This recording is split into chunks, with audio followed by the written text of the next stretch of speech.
The Northeastern Jiangxi Soviet, Chinese, CIOA, pinyin, Gàndōngběi Sūwéiāi, was a constituent part of the Chinese Soviet Republic, 1931, November 1935.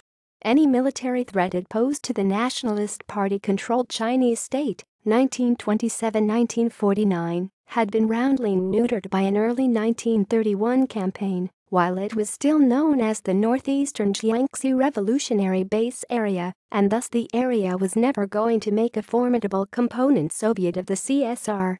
Geography. The administrative center Soviet capital was at the town of Jiuyun in northern Hangfeng County, now in Shangrao. The town was taken rather unceremoniously by the Chinese army in 1934. The counties under sustained CPC-affiliated control all lie in the present-day municipality of Shangrao, Jiangxi. Intermittently affected counties now lie in Kuzhou, Zhejiang, and Nanping, Fujian. Northeastern Jiangxi Soviet in the Second Sino-Japanese War.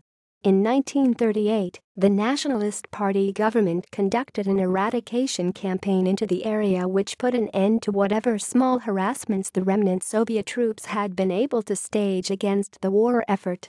Little better than a rural fugitive, the Soviet leader Yang Wenhan, H.D., lived Jianghu, v. the classic Chinese outlaw life, until his capture in 1943.